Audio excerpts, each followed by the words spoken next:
this is going to get worse before it gets better, and this is going to extend through the rest of the year. This is not going away like tomorrow or the next week or the next month. It's not going away anytime soon. We're going to be dealing with this probably through the end of 2026, probably even into early 2027. I know that's not a cool thing to say, but unfortunately that's the reality, and I've been warning everybody about this for a very long time. Now, hey, quick side note, if you are on Medicare or if you need to enroll in Medicare because you are turning 65 or retiring in the next 6 months or so, take advantage of this free service right here with Chapter Medicare. You'll connect with a real-life human. The phone number's on the screen for you, 844-731-4987.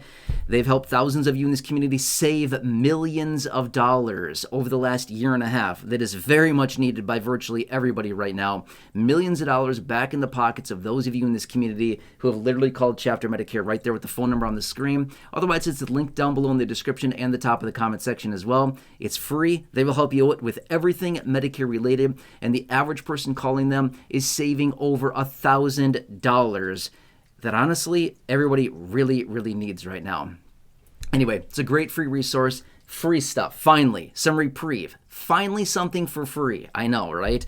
Again, that's exactly why I partnered with them about a year and a half ago to offer free help for those of you in this community, because I love free stuff.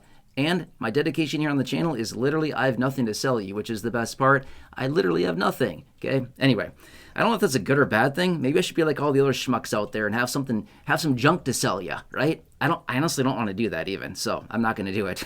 Anyway, let's pop this article up here now. Feel free to read through the details on this, but let me explain what's going on. All right, so read through this article. It's actually kind of interesting, but I want to point out a couple key numbers. So here's what they're anticipating. In the next 12 months, in the next year, they're anticipating food prices to increase by 5.8%. That's nuts. 5.8%. That is about triple how much food prices typically go up in any given year. Typically, food inflation is right around 2%, give or take a little bit. Yes, it is more volatile, but generally, over the long term, food inflation is about 2% a year. It's not that bad. I mean, 2%, fine. Whatever. It just is what it is. No getting around that. But 5.8% over the next 12 months, that's nearly triple what it's actually supposed to be over a 12-month period of time. That's not good. Now, here's the thing I want to point out super fast as well. I know that there's a lot of you in this community that receive food stamps, SNAP benefits, food assistance, things like that. Remember this much as well. You also, as a food stamp beneficiary, get a COLA on your SNAP. Okay? And again, I know a lot of people that maybe don't realize that. I'm not talking about the COLA for Social Security. I'm talking about the COLA for SNAP benefits. Yes, there is a COLA that is also applied to the Supplemental Nutrition Assistance Program. So if we're truly anticipating a 5.8% increase in food, maybe we might actually see a decent COLA on the food stamp benefit. Again, is it going to be 5.8%? I highly doubt it, because they stiff food stamp beneficiaries just as much as they do Social Security beneficiaries. But could it possibly be 3.5%? Maybe. I'm not really sure what it's going to be at this point, but I'm just saying that may be something that could help out a bit with all these higher prices. Anyway, that's food. Now let's talk about shelter for a second. They're anticipating, and get this is absolutely nuts as well. I actually don't agree with this number, because just based on what I'm seeing out there, again, I watch all the markets very closely. I'm just not seeing it in the rental space, but what they're anticipating is an increase in rent prices over the next year of 7.4%. Now, that number one is a huge increase in shelter costs, as in rent prices, 7.4%. That's very, very high. However, that's also based on a very high number as well. Let me run some simple math here for you for a second, okay? Because when you're thinking about your rent, how much is your rent? I mean, you can drop it down below in the comment section if you want to. You certainly don't have to. I know it's kind of personal, but I'm just saying this much.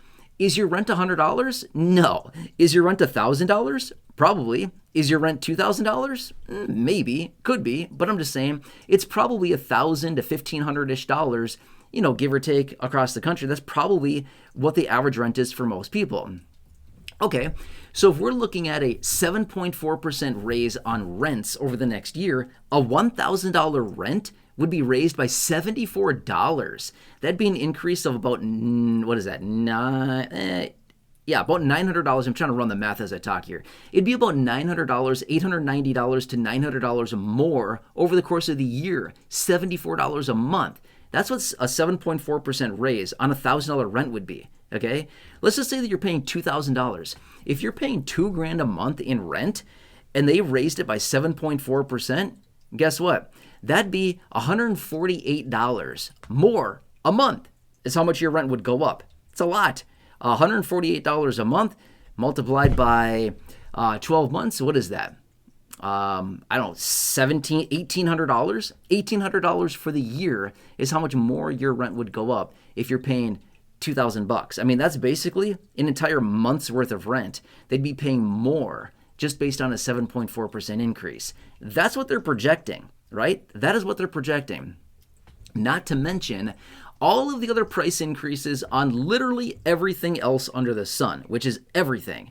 That's what I've been saying for a long time now. We knew that this inflation was coming. We knew that it wouldn't be transitory like they always say that it is. Oh, it's just transitory. Don't worry, it'll be gone in no time.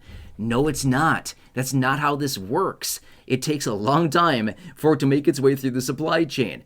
Okay, my point being is that I've been saying this a long time now for many months, which is the year of affordability. It's going to be massively annoying. People are going to be struggling financially no matter what happens to their income. It's not going to be enough because it won't keep up with real price increases because we all recognize inflation is always way higher than what is actually reported, and incomes are generally never adjusted to what real inflation is actually doing.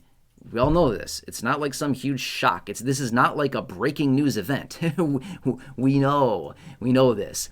But anyway, I found this report to be a little bit fascinating and wanted to bring it to your attention in this video and just kind of point out exactly what we can anticipate here and kind of talk through some of the details on this. But again, I'm going to point this out really quickly. And again, we all recognize this, but many of you in this community that watch these videos obviously receive some type of fixed income benefit. Social Security, SSDI, survivors, spousal, SSI, VA, RRB benefit, anything like that.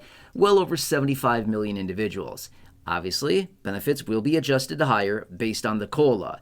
But will it take into consideration the massive jump in food and shelter? I'm going to say this much. Unfortunately, not really. Because the metric in which that they use to calculate our raise to benefits doesn't really have a whole lot of weight into these categories. So that's unfortunately one of these things that we'll have to consider as we continue to move forward, which is, well, yes, benefits will be adjusted, but the major categories in which are going to see massive inflation, like what we're talking about here, are mostly not included all that much into the calculations that are used to raise our benefits. Don't get me wrong, we're still probably going to see a pretty healthy raise to our benefit,